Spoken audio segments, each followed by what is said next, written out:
You're sitting across from someone you love, and they've just said something that cut right through you. Not a small jab, but a deep, stinging realization.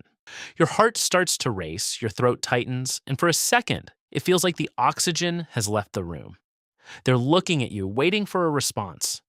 They might even be getting frustrated, asking why you're being difficult or dramatic.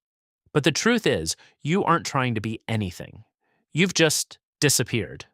You are screaming on the inside, 1,000 words are colliding in your mind, but when you open your mouth, nothing comes out. You've gone quiet. Most people think that when someone goes quiet after being hurt, they're being passive-aggressive. They call it the silent treatment. They think it's a power move, a way to punish the other person or control the situation. But if you're the one standing in that silence, you know that couldn't be further from the truth. You aren't trying to punish anyone. You're trying to survive the internal storm that's currently blowing your house down. You're not shutting them out because you're cold. You're shutting down because you're overheated. Think about a time this happened to you recently. Maybe it was an argument with a partner, a critique from a boss, or a dismissive comment from a friend. In that moment, you didn't choose to be quiet. It wasn't a tactical decision. It was an involuntary shutdown. It's like your brain's circuit breaker tripped to prevent the whole system from catching fire. You might have even felt a physical sensation, a weight in your chest, a numbness in your fingertips, or a strange fog that settled over your thoughts. There is a fascinating biological reason for this. When we experience intense emotional pain, our brain's alarm system, the amygdala, takes over. It triggers the fight, flight, or freeze response. While some people are wired to fight, to shout, to argue, to get louder, others are wired to freeze. When you go quiet, you are in a state of emotional flooding. Research has shown that during moments of extreme emotional stress, activity in Broca's area, the part of the brain that translates thoughts into spoken words, can actually decrease. Your brain is essentially saying, we don't have the energy to form sentences right now.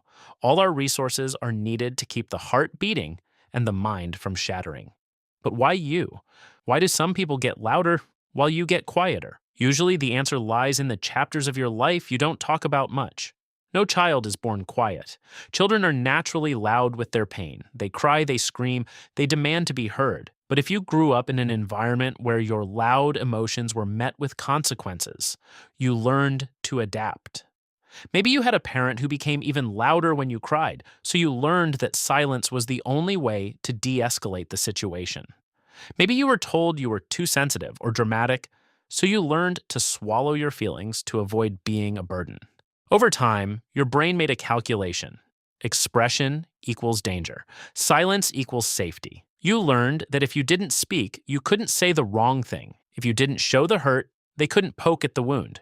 You didn't just become a quiet person. You were trained to believe that your voice was a liability. So now, as an adult, when someone hurts you, your inner child reaches for the only shield they've ever known. The irony of this silence is that while you look still on the outside, you are performing a feat of incredible mental gymnastics on the inside. When a quiet person is hurt, their brain becomes a high-speed processor. If I say this, will they leave? If I admit I'm hurt, will they laugh? Is this even my fault? Am I overreacting? You are stress testing your emotions before you let them see the light of day. You feel a deep responsibility to be fair or rational, and because the pain feels so irrational, you wait until you can make it make sense. This is where the subtle twist comes in, something the people around you rarely understand. Your silence is often an act of protection for them, not just for you. You know that if you spoke in the heat of the moment while you were still flooded, you might say something devastating. You know the power of words, and because you've been hurt by them, you refuse to use them as weapons. You go quiet because you are trying to keep the relationship safe. You are waiting for the emotional acid to neutralize before you let it touch the other person.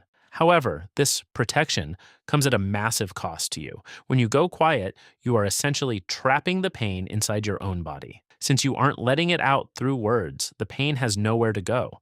It settles into your muscles, it clouds your sleep, and it turns into a heavy, lingering resentment. You become a container for everyone else's mistakes and your own unspoken grief. Your pain often goes unacknowledged. You are starving for someone to look at your silence and say, I know you're in there. I know you're hurting. I'm not going to pressure you to talk, but I'm not going to leave either. You need a safe harbor, but you've spent so much time being the harbor for everyone else that you've forgotten how to dock your own ship. So, how do you start to find your voice again? How do you bridge the gap between that internal storm and the people you love? It starts with acknowledging that your silence is a survival skill that has outlived its usefulness. It protected you once, but now it's isolating you. You don't have to go from silence to shouting overnight. You can start by simply naming the silence. You can say, I'm hurting right now, and my brain is shutting down. I want to talk to you, but I need some time for the words to come back. This does two things. It honors your biological need to freeze, and it lets the other person know they aren't being shut out. They're just being put on hold. Secondly, you have to realize that being messy is allowed. You don't have to wait until your feelings are perfectly packaged and rational to share them. True intimacy isn't about two people having perfect conversations. It's about being brave enough to show the unprocessed version of yourself. It's okay if your voice shakes. It's okay if you cry. It's okay if you don't have all the answers yet. The people who truly love you don't want a perfect response. They want you. The goal isn't to stop being a quiet person. There is beauty in your depth, in your reflection, and in your carefulness with words. The goal is to make sure your silence is a choice, not a prison. You are allowed to take up space. You are allowed to be too much. And most importantly, you are allowed to be heard, even when the only thing you can say is that you don't know what to say.